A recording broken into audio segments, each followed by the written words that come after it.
Hello, and welcome to Social Isolation with me, Alex Ravenholm, the type of person you'd notice in a crowded room, because I'd be having a panic attack because I forgot my inhaler.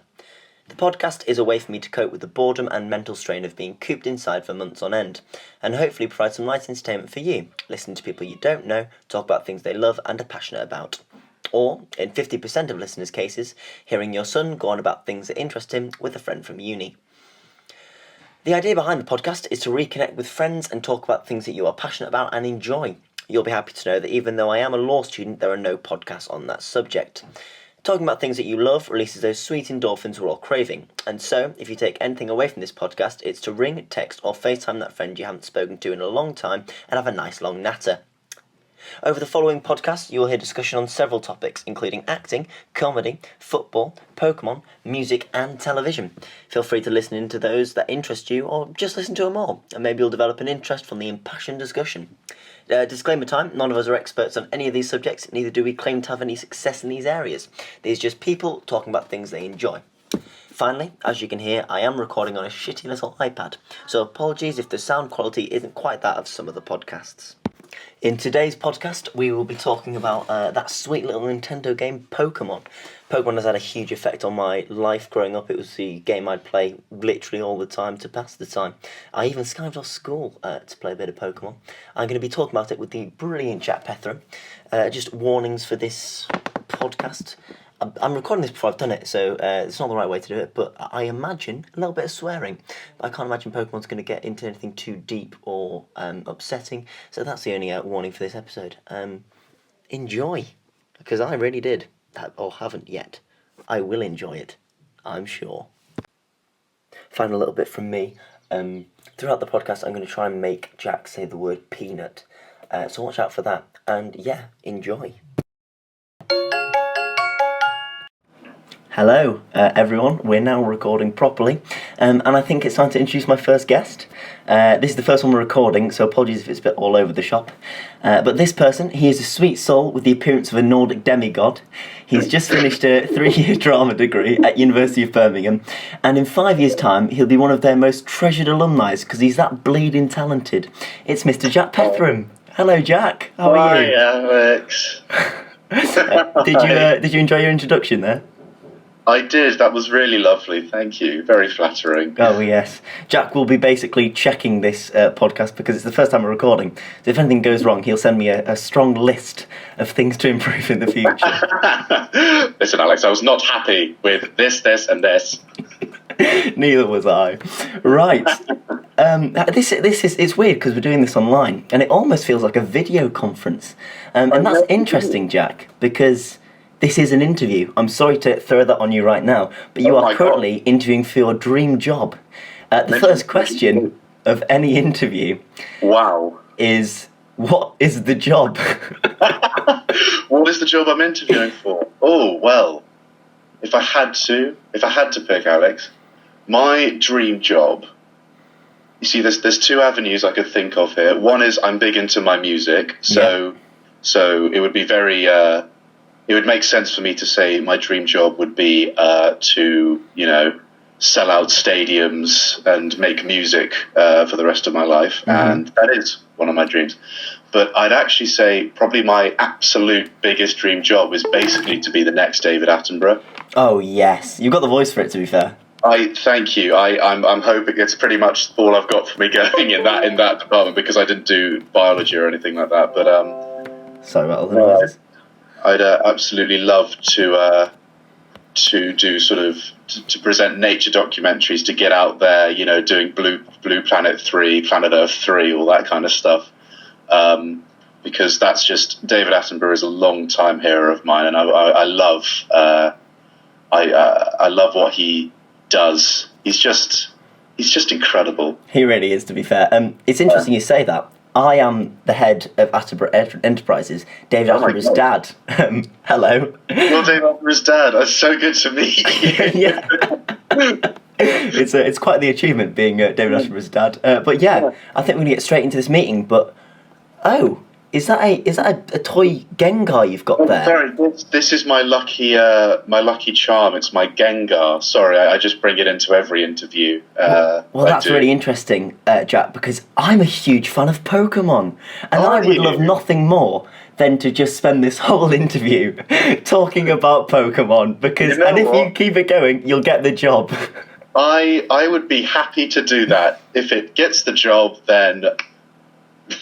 Brilliant. Well, we're just going to start, but hang on a sec. Oh, there's someone at the door. Oh yeah, come in. Hi, for the listeners, someone just walked in. This is Henry. Jack Henry. This is Henry the Hermit.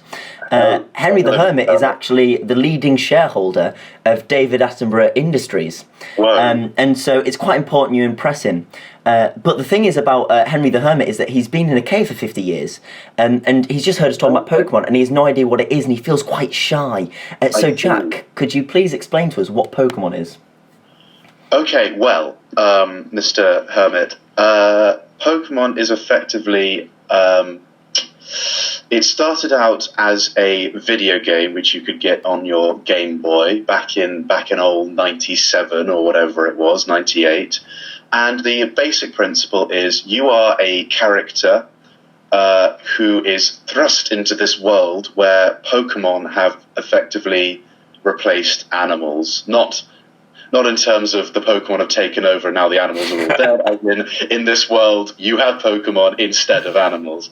And what you do is you go through this world collecting and catching these Pokemon, and you go around battling other trainers with their Pokemon, fighting gym battles to gain a badge and progress further in the story, and eventually, at the very end, defeating the champion of Pokemon in that region.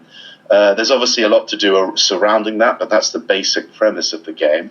That is a lot of fun. I have an interesting fact about Pokemon. It was started as, in Japan, I think, as a bug collecting game for kids to play indoors. Yes, it was, because the creator, I cannot remember what his name was, but the creator of Pokemon was a huge fan. He was a big bug collector in real life, and he wanted everyone who perhaps didn't have a garden or access to, the outdoors like he did to have the same experience as him. So he created Pokemon. Yeah, and it worked out for him, I'm sure, money-wise. Pretty well for him. Good news, Henry's satisfied with that answer. He's now gone back to his cave for the next 70 years. He's got quite a long lifespan, like a turtle. But that's good. You've cleared the first hurdle. But as you know, I'd much rather talk to you about Pokemon than David Attenborough Industries. So, what was the first ever Pokemon you obtained, and in what game?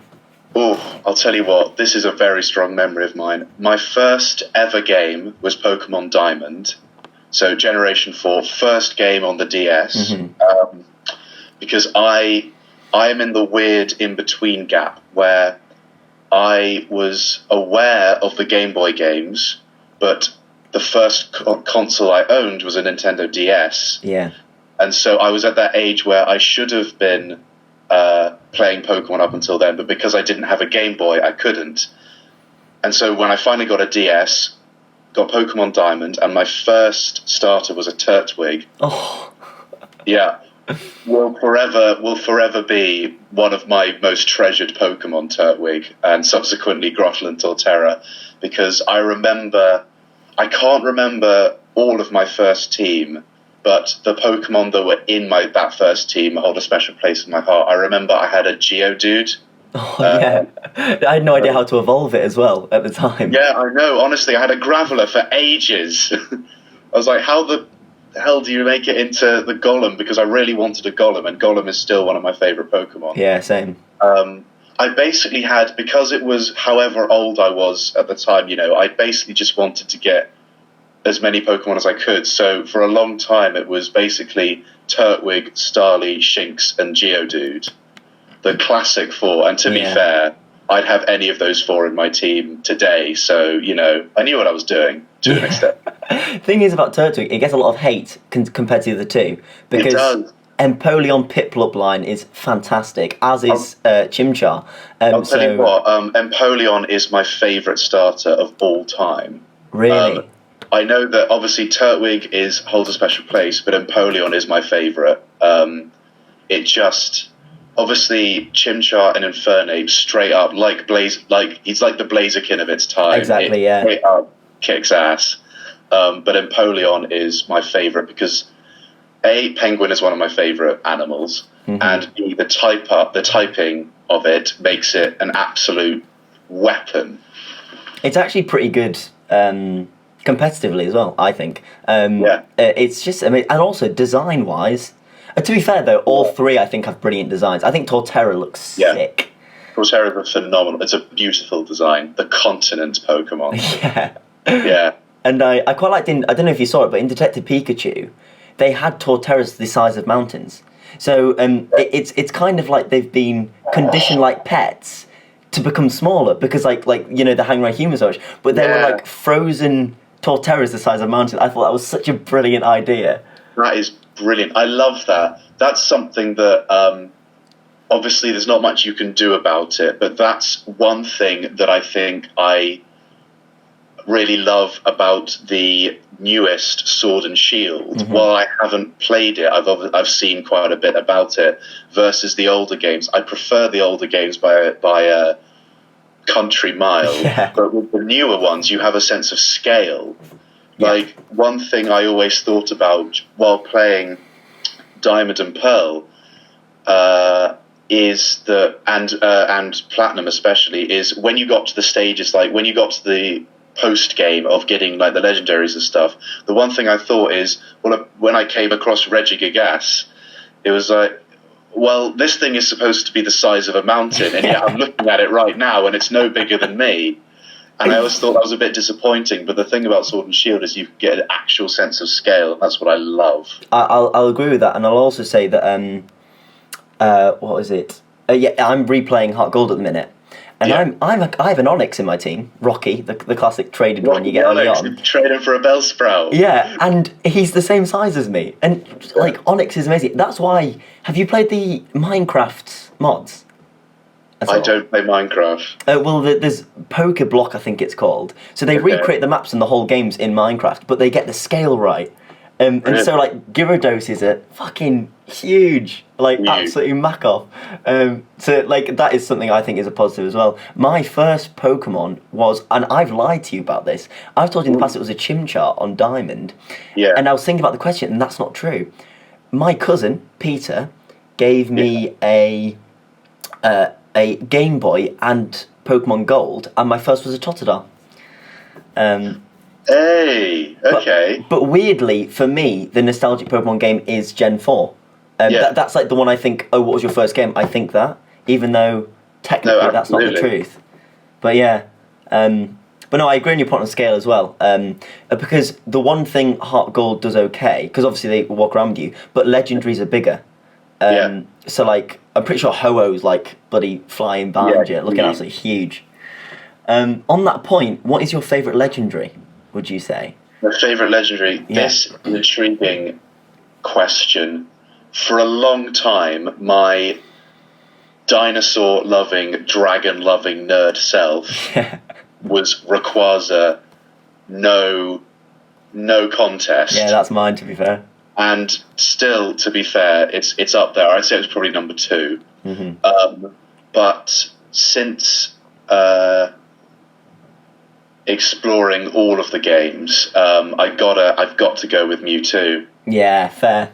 It's just, I know it's obviously it's the original, but not only due to its design, which I think is phenomenal, and its obvious power within in-game power, it's kind of weirdly, it's the story around it I find really intriguing. A Pokemon that hates humans because it thinks that they're too violent is a really interesting concept, and it's something that you can really wrap your head around. And also, they've obviously done the thing now where they've remade the first Pokemon movie, and they've Netflix, animated it for 3D, or whatever, into 3D rather.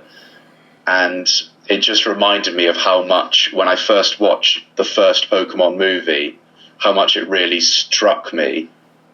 even at the time, young, smaller me, thinking, wow, Mewtwo's really a bit of a badass, isn't he? Yeah, I have to agree with you there. I think we'll stick with the Rayquaza, but you make a very good point, because the first Pokemon movie for me was so much of my life. In fact, that might have been one of the first films I've ever seen. It was so good, and it's weird you say what you said about a Pokemon that hates humans because of their propensity to like be hate and be violent. Because I'll get onto this, but one of my favourite ever characters in the game is N, who has a very similar. In a way, I've never thought, but that N is like the human version of Mewtwo, in a way. No, he is, and I actually, again, when we get onto this, but when I played, it's very odd to say, but when I played Black and White 1 for the first time, I related more to N than I did to any other character, any of the good guys. Yeah, I agree. And that's why I quite liked in White 2 when he came back as the good guy. The good guy. When he came back as a good guy, I was like, oh yes, okay, thank goodness. But yeah, it was weird. I never thought of him. I never saw him as a bad guy. Yeah. Also, N's return in the second game was better than any Marvel crossover you could think of. When he came swooping in on that legendary, I screamed.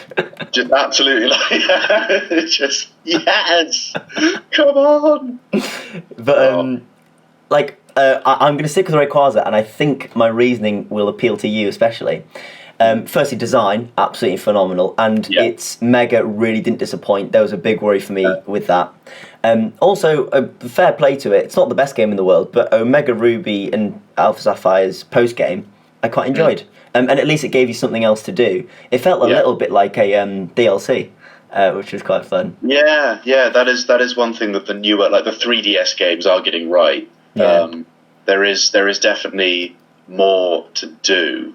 Yeah, which was a main problem for me. Like, I've replayed Platinum as well, and post-game is better than some, but apart from Heart Gold, where you've got a whole new region, I think early days they fail a little bit. But another reason why I love Rayquaza is because of the brilliant Pokemon game, Pokemon Mystery Dungeon Blue and Red, where Rayquaza destroys a meteor with a hyper beam, which is just one of the best things you'll ever see. Because it can.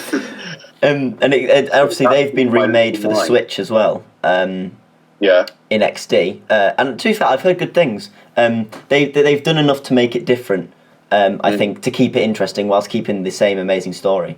But yeah, I think because Blue was one of the first games I played. It's that nostalgia thing of Rayquaza being like the big entity at the end, and it destroyed a bloody meteor. Yeah, I know, honestly, because it was such a powerhouse. You fight. I know, obviously, the weird order about Blue and Red is that Groudon comes really early, but then Kyogre is post game. Yeah. So there's that weird. But there was still that build-up idea. Like, it couldn't have been anyone else at the time. Mm-hmm. Like it was the name. it was like the Arceus of Gen. It was, yeah. Gen 4.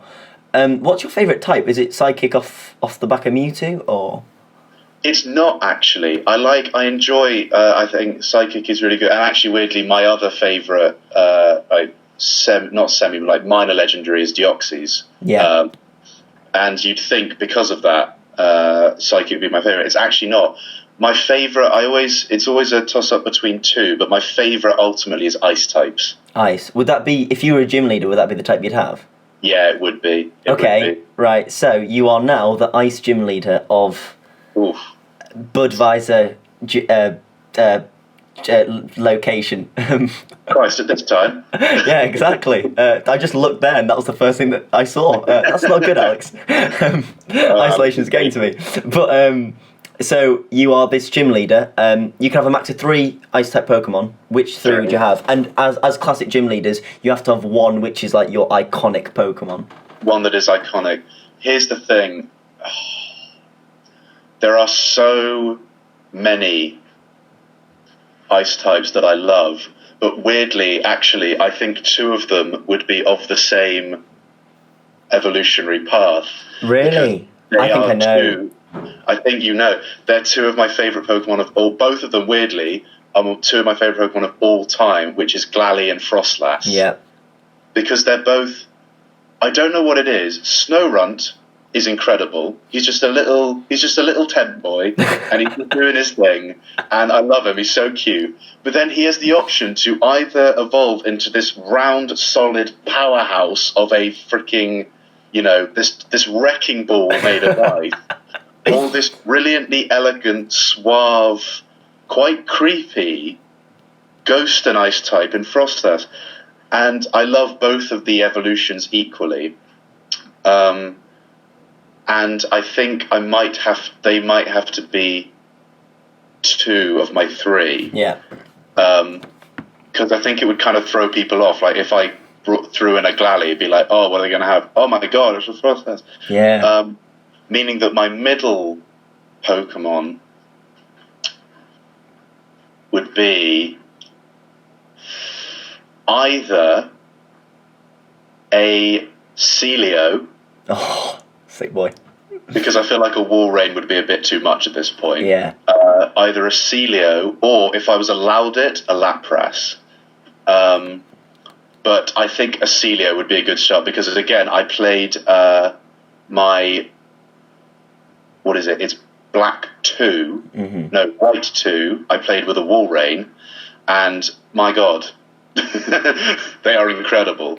That's the thing with ice types, though. And it's funny you mentioned so many from Gen 4, because I think Candice is one of the best gym leaders out there, very much for the reason of the route to get to her is so hard. It's such a genuine challenge. I very recently did the whole Snowpoint City thing in Platinum, and it was just a saga in itself. It's like its own chapter of the story. Yeah. Because there's also the lake as well. Obviously, you have to fight Jupiter, I think it is. Yeah, one of the 3. One of them. And I spent ages there trying to find a snow run, because I knew I wanted one more than anything else. And rock climb is really hard to find as well. The HM rock climb is like hidden behind a house, and you've got to like really trek around to try and find it. You've got to actually properly find it, and there are trainers hidden in that blizzard which you could easily miss. Yeah. And yeah, it's just like, I remember, because when you look on the map as well, it's so long, and you're like, oh god, I've got to make the whole trek up there. Yeah. But yeah, no, I really like that answer. I think so many ice types are well designed. Upon the Snow, atrocious competitively and awful typing, but magnificent looking. I love it. It really is. I'm on the edge of considering having one in one of my teams, because I really like it as a Pokemon, but obviously it would just die against, fire types and various others. Yeah, it just gets absolutely destroyed, which is a shame. But I've always wanted a Frostlass, and I've never got one. I don't know, because are the females harder to find than the males, or is it 50-50? Actually, for Snowrun, it's about 50-50. But obviously, Glalie is a level and Frostas is a stone. Mm. But I'll tell you what, Frostas, I do currently have one, and it's going really, really well. Yeah. Because of course, with its added effect, it's got its ability is Snow Cloak. So, and obviously it learns Hail naturally. Yeah. So its evasion, it can like, and it can learn Double Team. So it's literally a ghost. It's actually the ideal ghost type, even though it is primarily an ice type, because you can't hit it. I've recently got into ghost types a lot more, because I did a run through with a Gengar on Diamond.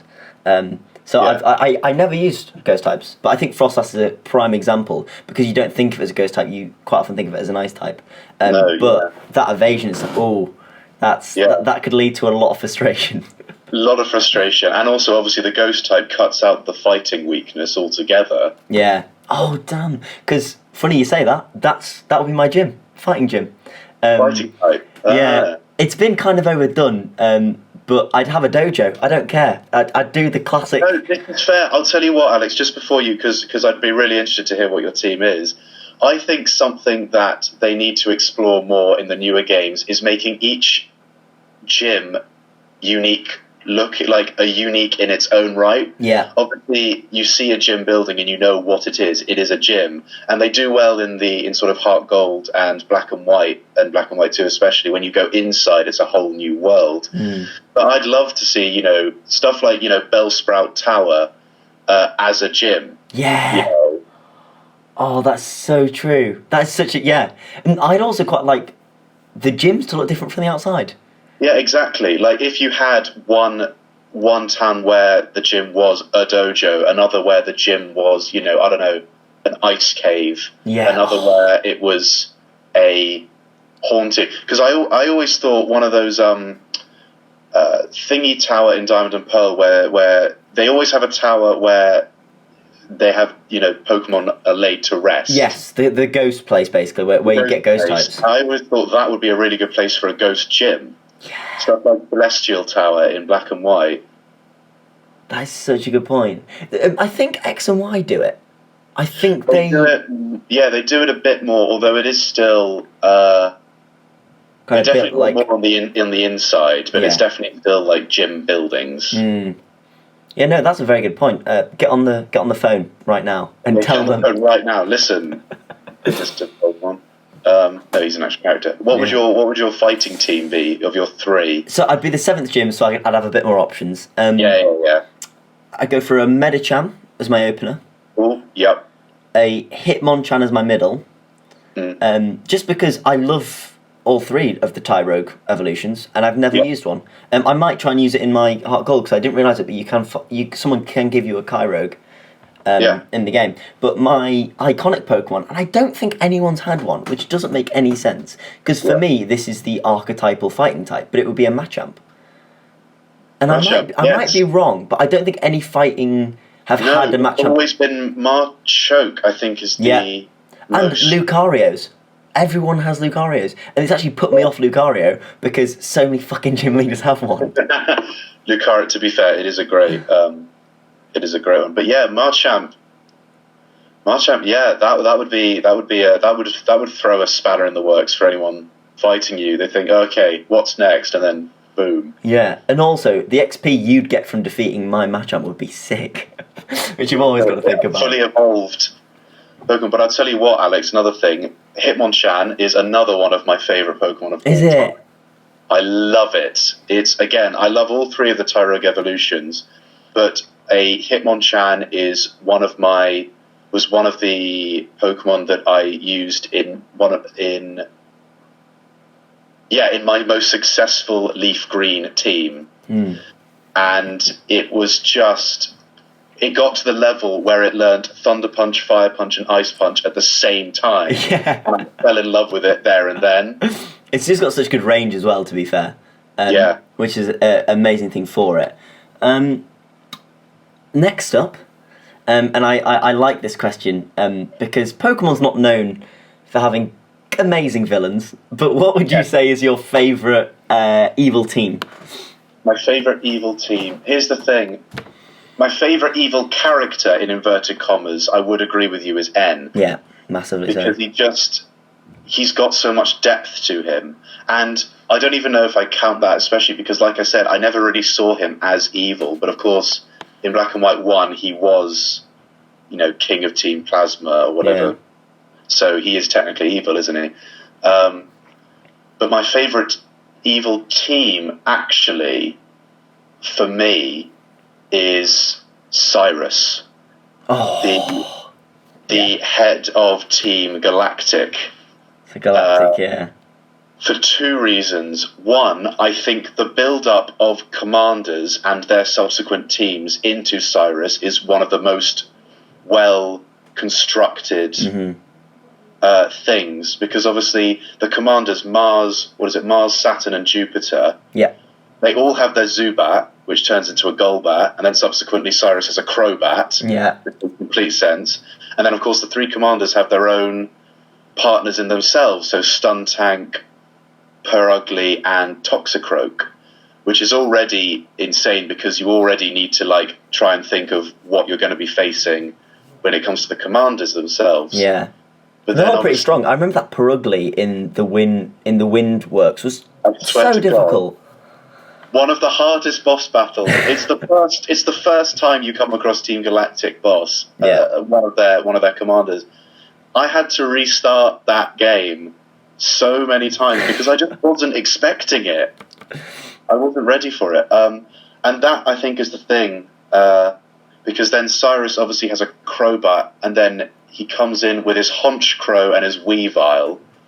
And it's just, I remember that Weavile specifically. Obviously, Haunch Crow is a powerhouse, so it could screw up a lot of people, a lot of my team very quickly. Yeah. But Weavile, because Diamond and Pearl, because I didn't really use fighting types, and because Diamond and Pearl, the only two fire types are Chimchar and Ponyta, I had nothing that could really affect Weavile, and so it destroyed me, and so I had to restart that game quite a few times. Yeah. It was a serious struggle to beat Cyrus's team for me, especially in Diamond and Pearl, and for me, that's why it sticks with me as the best. I will say for me an honourable mention, and I think this might be but an honourable mention just because I wasn't expecting it in Black and White is Getsis. Yeah. Well, weirdly, I've gone for Getsis in White 2 because I prefer. So, story-wise, and we will get onto that properly. I prefer White 1 a lot more because of N, because of the development of N. I just love him. He's such a great character. And you don't expect that nuance from a Pokemon game. You come in, to catch some Pokemon, beat some gyms up, get the badge, and have a good leave. time or whatever. But he actually makes you question your values as a human being. Yeah, and you're like, oh, come on. And then he brings up questions which we've just been avoiding. Like, these animals we're capturing and using to battle, and it's actually quite dark. No, seriously, you're completely correct. Yeah. But what I liked most about it is there's this brilliant profoundness to the end character. And then, as you say, Getsis just fucks all over it because he comes in and goes, no, I want to rule the world. You're like, that's the Pokemon we know and love. There it is. Yeah. Getsis is an interesting one because... And I'm going to say... my answer is Team Plasma from White 2. Yeah. Because I prefer the outfits. I like the pirate vibe. I quite like... Is it Colrus? Is it the guy with the... Colrus, yeah, the steel type. And I'm obsessed with the Shadow Triad. Love those. I think they're really, really funky. And you get to fight them in White 2. And there's a brilliant moment because one of the Shadow Triad steals your rival sister's Purloin. And it's evolved into a Leopard. And I'm like, it's a Leopard, yeah. And I love that. I thought that was really sick. But the things about Getsis is that is the hardest battle apart from Cynthia and Diamond I've ever experienced. His after you beat N. I couldn't beat his team. Really good team. He had a Coffagarius, Caracosta, Archeops. He just had some absolute solid numbers. Electros. Yeah, an Electros is a Pokemon with no weakness. And it's only the one left after Fairytite came in, I think. Which makes it absolutely sick. But yeah, I think I'm going to go for Getsis in White 2. I think that would be my overall answer. On the question of sick characters, because there are so many, I'm going to add one that I haven't actually sent you in the email, which is your favourite gym leader, your favourite rival, your favourite champion and professor. So we'll start with the rival. Which rival was your favourite? You see, there are for different reasons, you can, for example, the rival in Diamond and Pearl gave a really nice energetic contrast to what is ultimately quite a slow game. Yeah. My favourite rival, though, that is tough. You see, I love your rival's team in Diamond and Pearl. Yeah, it's really well balanced, to be fair. It's really well balanced, and also it's just got really nice Pokemon. And also he had a Heracross, and Heracross, again, one of my favourites of all time. Yeah. I was like, oh, you bastard, where did you get that? It's so hard to get in Pokemon Platinum as well. In that generation, you have to do honey trees. Yeah, but you it's have to do the honey tree, and it's only specific trees. And it's 1 in 6 chance as well on those specific trees. It's the hardest Pokemon to get. Yeah, I know. So he sent it out. I was like, oh, you son of a. Anyway, I'm gonna have to, honestly, because I love a redemption arc. I'm gonna have to go with Silver. I'm gonna have to go with old redhead in Heart Gold and Soul Silver. Snap. Because he's one of the biggest arseholes on the circuit, but his redemption arc is parallel to Zuko in Avatar: The Last Airbender, and one of my favourite details of the entirety of Pokemon is after he redeems himself and becomes nice, the next time you fight with him, he has a Crobat instead of a Golbat. Oh. He was friendly to it. Yes! And that made me feel good things. See, that's the thing. Like, I love the little specifics. Like, I've completely forgot about the Leopard thing. Leopard? I don't know how to pronounce it. Yeah, whatever. In White 2 was brilliant because it was the fact that she'd had a Purloin, and it evolved. Like they took the next step. I really enjoyed that.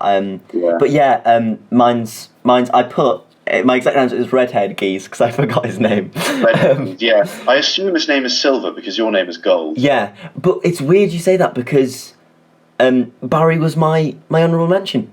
So, but that might be because for us, Platinum, Diamond, and Pearl are kind of our nostalgia games. But I agree. I loved his energy. I thought it was really fun. And he's when I think of a rival, that's who I think of. But if I think of like the actual best rival, arguably again, N. You're fighting throughout the game.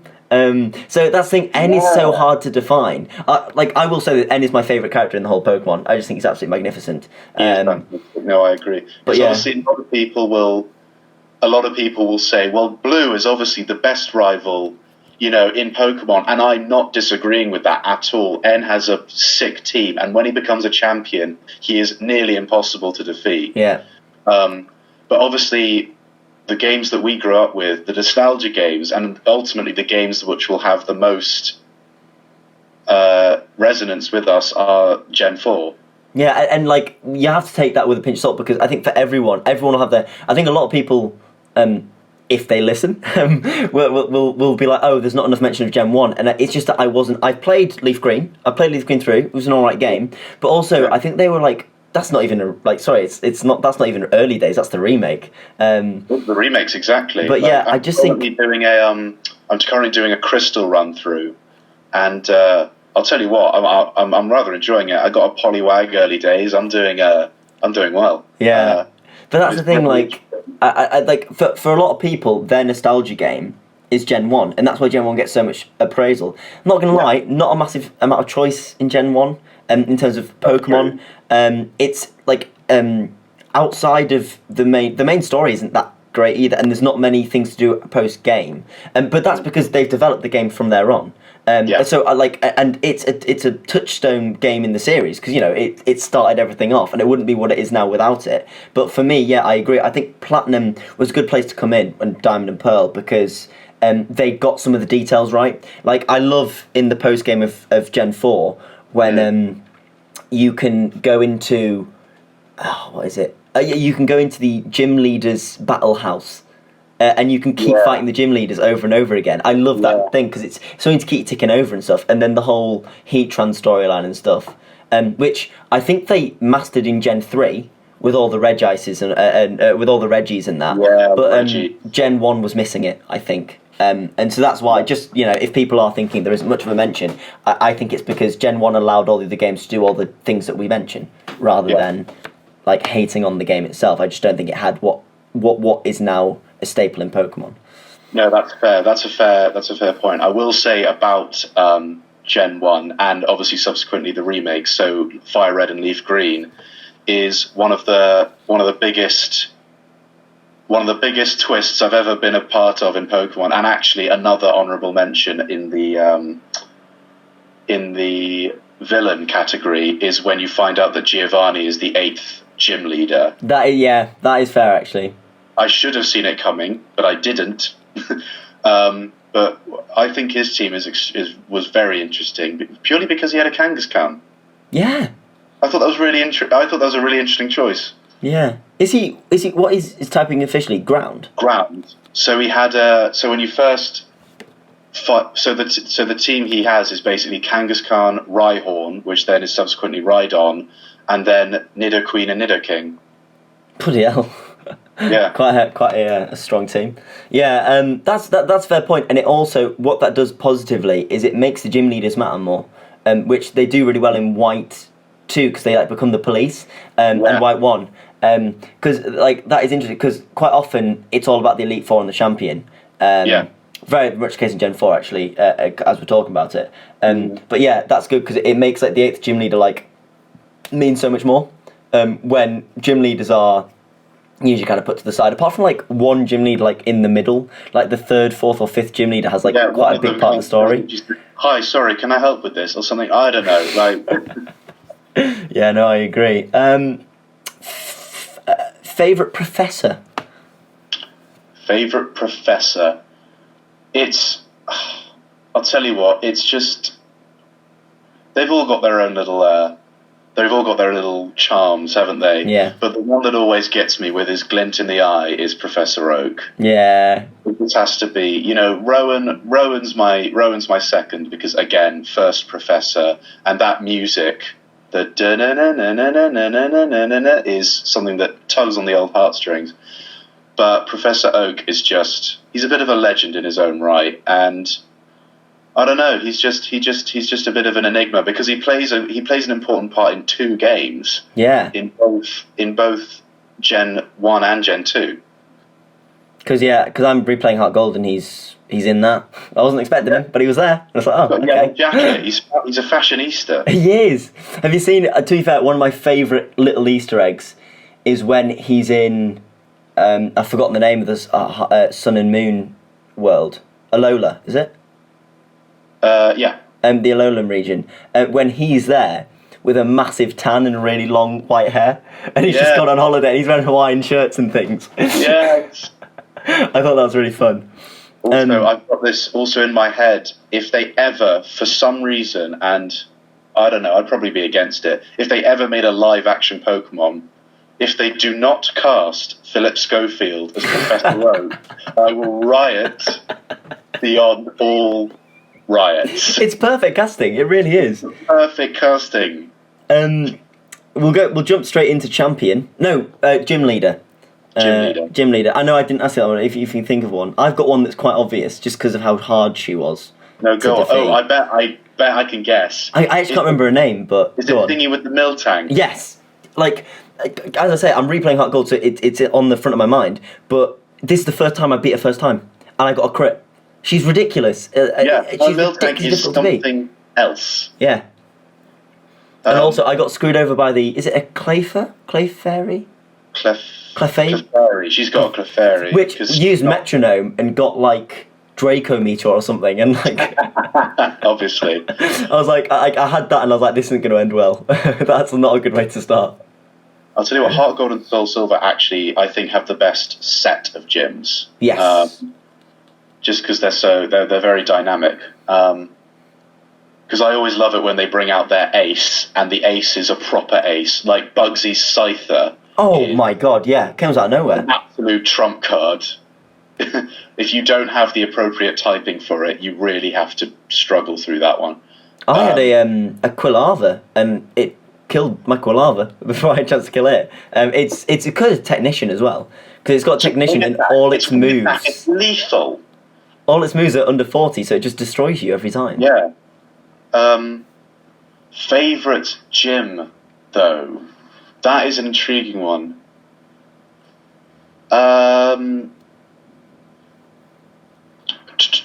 Once again, like, you can take into account the gym itself, like the gym leader's part in the story, or just their team. The general team, yeah. See, the thing is, for their...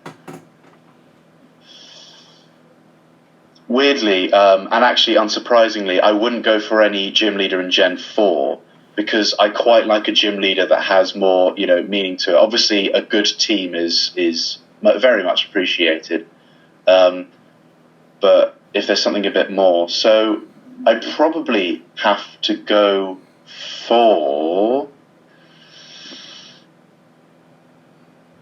Honestly, you know what? I'm a sucker. Bryson, Oh yeah. literally an ice ninja. Like his team is pretty good. It's not the best ice type team. I definitely say Candice and Thingy, the old Ice Master. I know exactly what you mean. I can't remember his name. Like what, Walter or something? Yeah, something like that. I actually just beat him. I can't believe I've forgotten that. Anyway, it's something like that. But he plays a really cool part in the story. And actually, the moment that won me over is when he just after you beat him in the first one, he walks outside his gym and just goes, "I know you're there," and then the Shadow Triad just appear. And it's just like that for me. I can't remember how old I was when I first played Black and White. It was a few years ago now, but that I thought that was the most badass thing in the world. And then he becomes a movie star. He has the whole rock star life. He's not even a team leader in the next one. He becomes a movie star, and it's like but also like there. Yeah, like good for him. You know, he's doing what he needs to do. He's getting on in the world. And favourite champion, I'm pretty sure. It's going to be a Gen 4 one. I don't care because she is easily the best for me. But I'll let you answer first. She is easily the best. Here's the thing, Alex. Like, Cynthia is, in my opinion, the best champion categorically in Pokemon. Her team is nothing short of a pain in the ass. Yeah. Trying to defeat that team first time round was it's like trying to get blood out of a stone. It was something else. And I'll tell you what, they do a really good job of it in Black and White 2 when you can refight her in like Undella Town or whatever it's called. Yes, yeah. She's just in a house and you can fight her, and all her stuff's like high 70s, and it's pretty much the same team bar a couple. So I would say that Cynthia is the best. However, weirdly, my favourite champion, just because of their involvement in the story, and also I really like their team, is Alda. Well, funny you say that, because obviously mine is Cynthia, but I love Alda as a character. Because he takes no shit. I like him a lot. So chill. Yeah, he's and it's the fact like he's heartbroken. I know. His Volcarona died? No, because then he has it, so I'm not sure. No, I think what happened is it was a Volcarona, and then it had an egg. And then that's the one he's got now. The original one died, and so it raised a Larvesta. Yeah, because, if you look at his design as well, like, it's very much he had a Larvesta, because he looks like one. Volcarona. It makes complete sense. The thing is what I love about Alda is that he is the perfect balance, and this is something they get wrong, basic from X and Y onwards. He is the perfect mix between strength and aesthetic. Yeah. Like, from X and Y, I think, is the one that is most guilty of this, and then X and Y onwards, is that the champion is an aesthetic. Mm-hmm. The movie star, I can't remember what her name is. That's the thing, I can't remember the name of any of the 3DS ones. Champion in X and Y, her team is purely aesthetic. She's got both fossils, she's got a Gardevoir, all of that, and it's very easy to beat. But Alda is the mixture between strength and aesthetic. Like, he has both Escavalier and I know what you mean. The other bug one. Yeah. Escavalier and what's his name? Call it Buggy Smalls for now. Buggy Smalls, which is an aesthetic choice, but also they're both very powerful in their own Excelgor. Thank you. Excelor, yeah. Those two, and also his Volcarona, and I think it's a really well thought out team, and actually I would say the same for Iris in Black and White 2. Cynthia is the best one, and in a way she is my favourite, but Alda is I really like Alda's aesthetic. Yeah, as I say, like, it's funny you say that, because I was going to preface mine with honourable mention of Alda, because I really like him as well. But my problem with Alda is he's not the proper champion in the first game, so you don't get to actually fight him. I mean, you can post game, but I didn't like that. As in, I liked the choice, but I didn't like the choice because I enjoyed the fight with N. It was such a build up. It was brilliant. Ghetsis was so hard to beat. But at the same time, in a Pokemon game, you want to fight the champion. And then I would also then go back onto Cynthia and say my favourite champion is Cynthia in Diamond and Pearl. For the simple reason that there is no harder first round champion than that. Like, I'm pretty sure her card was level 68 or something. Or maybe I'm overdoing it. But in Platinum it's 62. And then I'm pretty sure like for 68 for a first game round gym leader, that's second round levels. That is, yeah, exactly. I'm pretty sure that's the second round level for white. Because obviously the white games are a lot lower, similar to like Johto, where it's like level 50 is the Dragonite Lance has, I think, or around there. But so that's how I would preface it, I think. Jack, I've got a huge question for you now. This is the big time. Okay. Pokemon is very well known, as Henry the Hermit knows, for having 6 in a team. Like, obviously, you have your box and you can mix and match, but iconically, you have 6 in your team. Yep. Out of all the games, out of everything, who are your 6? And you are allowed honourable mentions because I've got 5 honourable mentions and then 6 in my team. I will definitely have honourable mentions. I will have to do this by type. Yes, that's fair. There is no way that I could, because obviously Ice type being my favourite type, you just dominate. I can't have 3 Ice types and then no one wants that. Who would be okay?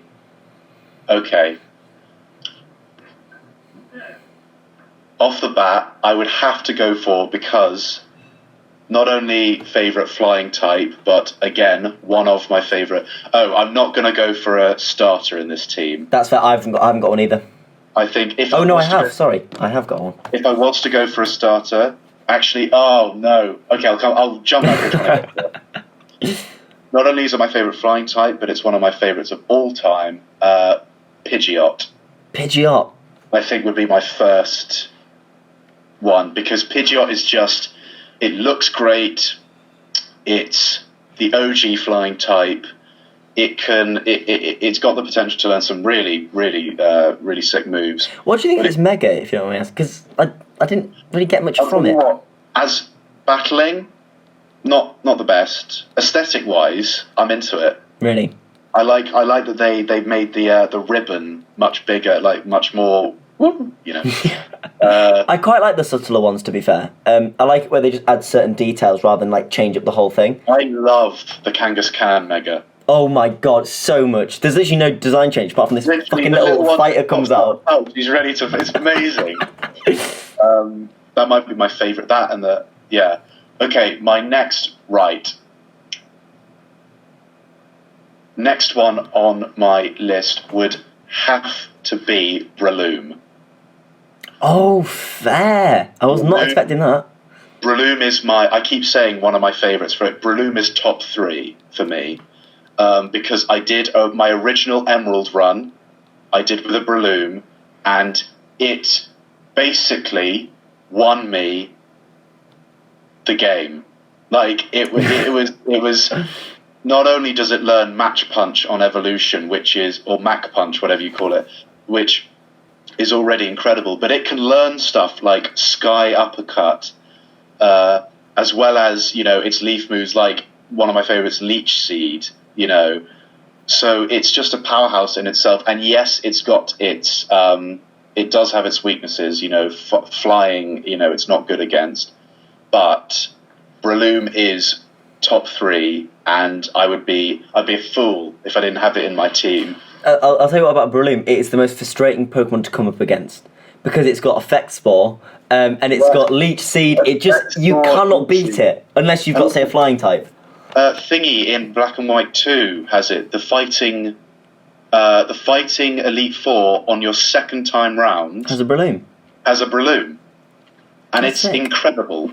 Yeah, that's a bloody good choice, to be fair.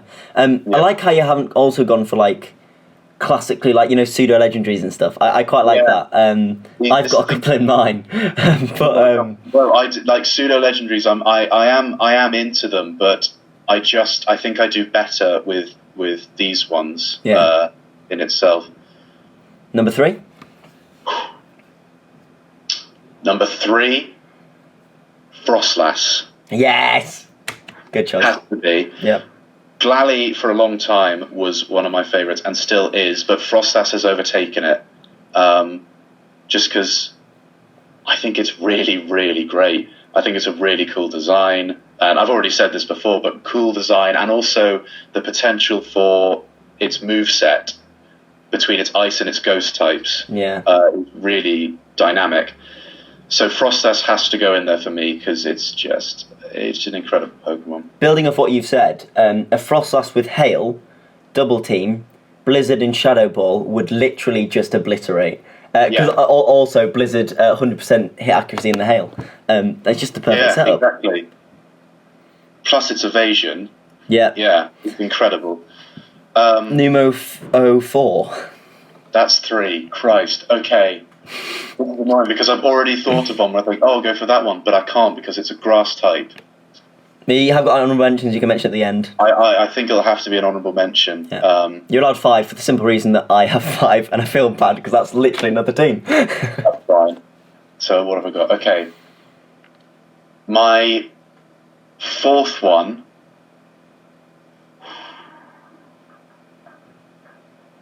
And actually,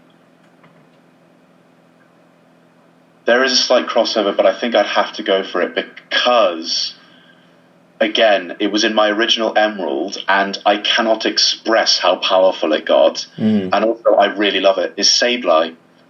Oh, Sableye. I was obsessed with Sableye when X and Y came out. When Omega Ruby came out, because of the fact that it didn't have a weakness until Fairy, and I found that really cool. That's what I loved about it. It didn't have a weakness, and then Fairy type came along and screwed it up. But still, having said that, Sableye is just, again, I seem to remember the moves that it could learn made it a really irritating foe. Yeah. But it was just, and I know there's the crossover between Ghost and Ghost, but actually the fact that it's Ice and Dark kind of as the main ones. Yeah. For Frostlass and Sableye, I'd have to go for Sableye as my number 4. Yeah. Because that little trickster, he's got some move. He's got some, A Sableye with hidden ability Prankster, Recover, and Will-O-Wisp, you'll just never beat. It just completely screws you over because you can't do 50% damage. And also, I don't say this a lot because I don't like the 3D designs as much as the 2D designs, but when Sableye's moving, it's got a really jittery movement, and I think that looks brilliant. So I think Sableye is a rare case where it benefits from the 3D design and the movement. Yeah, absolutely, I agree. Number 5. Number 5. So, number 5 for me, again, I seem to be... Also, what I like is I haven't gone for all ones that are like 3 evolved, which is very easy to do. But actually, for me, my number 5 is Torkoal. Ooh, interesting. I was not expecting that. I'll tell you what. No, Torkoal, he's my favourite fire type. And yes, he is slow. Slow as hell because he's a tortoise, as you'd expect. However, he... straight up can learn Flamethrower and Iron Defense. So already we've got a powerhouse going. He can also learn Curse. Yeah. Which is fine for him because he's already slow. Yeah, plays to its advantages. And obviously stuff like Heat Wave and Overheat can learn naturally. And I'm pretty sure in the newer games he can learn Shell Smash. Yes, yeah, I was going to say, because he can White Herb and then... Because he's one of the originals who does it in-game, and then that's where the competitive came from. Yeah, so the fact that he can learn Shell Smash in newer games means that the speed element of him is already sorted out. Yeah. And his defense... I keep saying he because the one I had, again, in my original Emerald, was a he, but it has an extraordinary defense. Its defense is actually on if you get the Iron Defense up plus its normal defense, you can't, physical attacks do nothing. Yeah. So now it's your final one, Jack. Your final member of your favourite, best, most iconic Pokemon team from over 1,000 choices. You've narrowed it down to 6. You've given us some brilliant answers. Breloom, I was a particular fan of. I love a good Frostlass.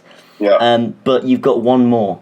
Jack, what is your final choice? The job at the David Attenborough Industries depends on this answer. Depends on this answer. You see, here's the problem, because there are so many types that I want to get involved.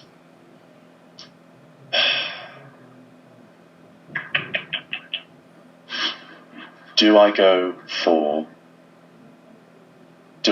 a starter or not? This is the question. This is a huge question. Just go for the one in your head right now which you think is, like, take away if it's starter or not, is the one that you most love, like, the one that means the most to you throughout your Pokemon experience.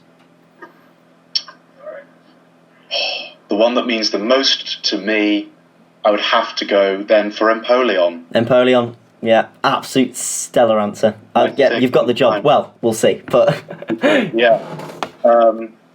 Empoleon, like I said, the type matchup is incredible. Its moveset, just get a cheeky... My current Empoleon at the moment in Platinum knows Flash Cannon, Dive, and Drill Peck. Drill Peck, oh, absolute classic. Yeah, so, we've got it's scenes. It really is. It's absolute scenes from Empoleon. So I'd have to go for that.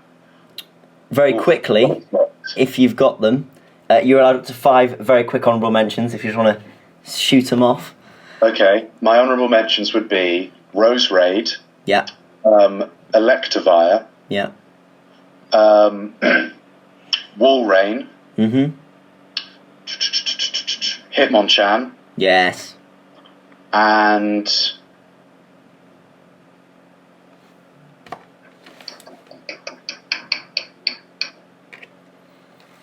Heracross. What I loved about that is you'd mentioned quite a lot of them, so it was a nice little story arc there. I liked it a lot. Yeah. Right. You ready? Yeah. I'm actually going to spend a little bit more time on my honourable mentions, but I'll start with my 6. First up, Metagross. It was the coolest thing I'd ever... for me, that was the coolest Pokemon in the world. When I first started playing, I was like absolutely shell-shocked by it. I love its design as well.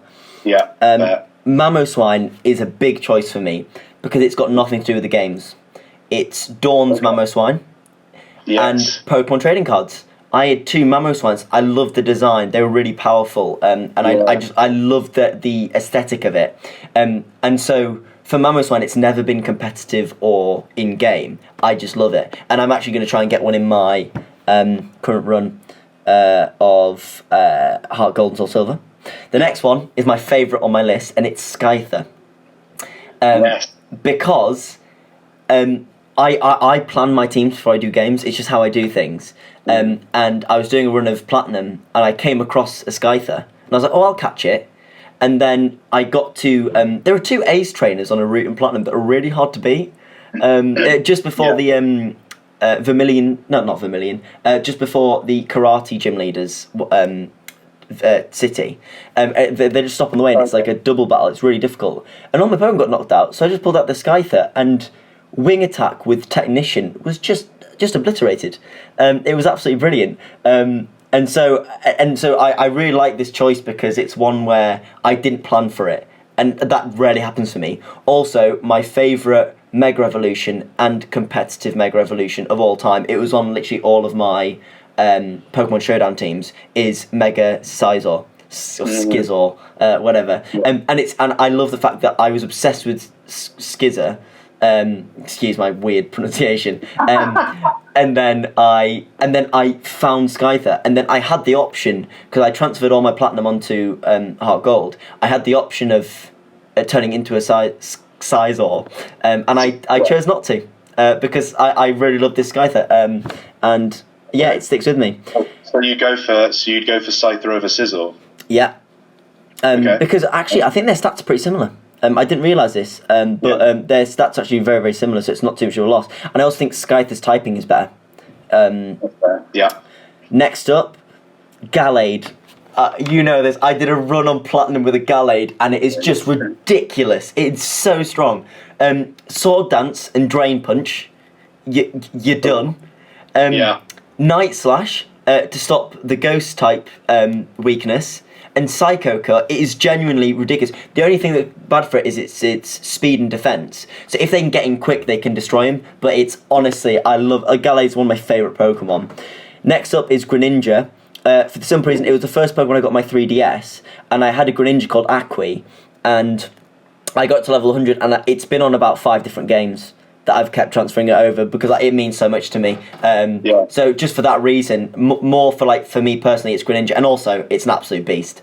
Greninja was my first 3D. Because Froakie was sick. The whole evolutionary line, I think, is absolutely fantastic. And finally, it's a cliche, but when Cynthia pulled out her Garchomp, I've never been so intimidated and just so in awe of something in my life. So my starter in a way, like the one that would be like my home boy, would be Garchomp, I think.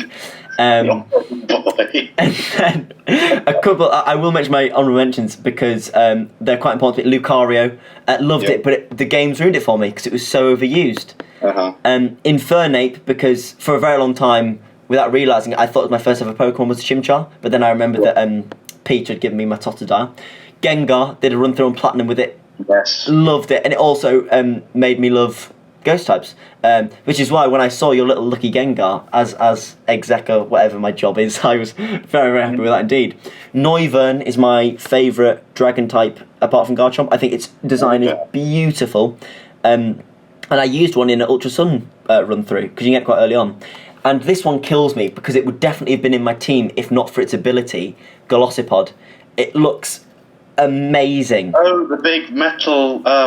It's actually a water bug type, but it looks nothing like that. Yeah, it looks like a fossil. Yeah, it's fantastic. It's just brilliant. But yeah, I've rattled those off. We've got about 4 or 5 minutes, Jack. So I'm going to ask you 2 final questions, and they're biggies. They're biggies. Biggies, okay. So first up, Jack, you might have already mentioned it, and that's fine, but your favourite ever Pokemon. Single Pokemon, your favourite ever. You can take into account any factors you want. Design, meaning to you, whatever you want. It's completely opinion-based. Yeah. Okay. My favourite Pokemon... my favourite Pokemon of all time would probably have to be... God, I actually think it's Empoleon. I think it's better up. Mine's Infernape.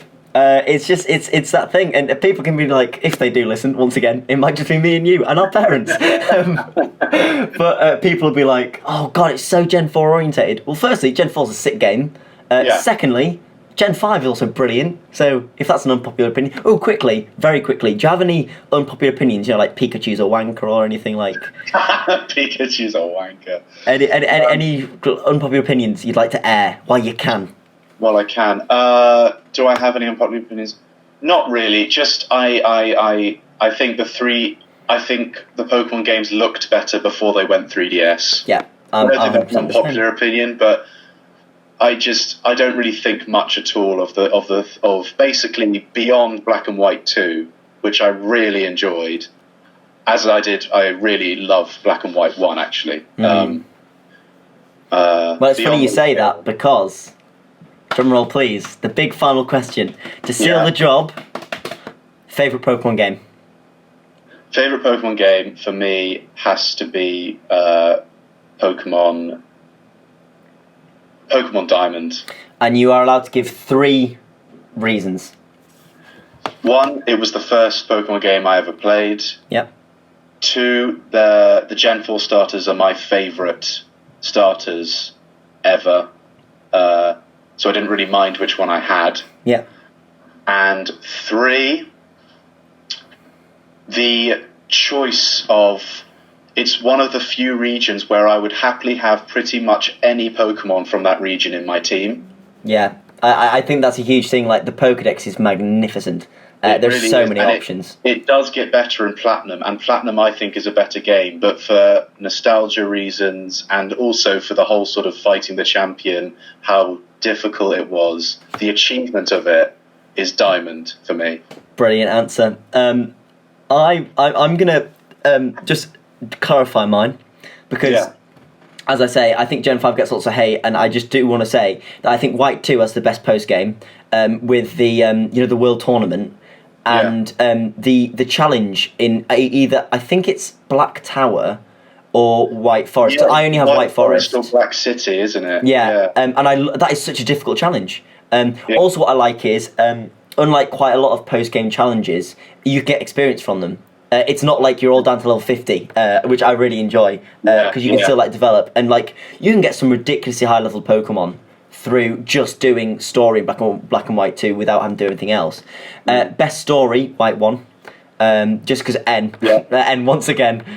Once again, that's so fair. Absolutely magnificent. Platinum and Heart Gold, nostalgia value. But for me, it's Emerald.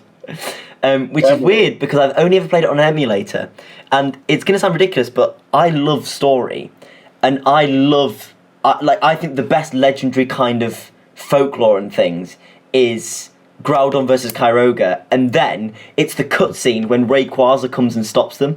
I love the fact that they put a cutscene in Pokemon which they hadn't really done before, and I was obsessed with it. I loved it so much, and I think because of those three legendaries, and also because Rayquaza is my favourite, I think that's my answer.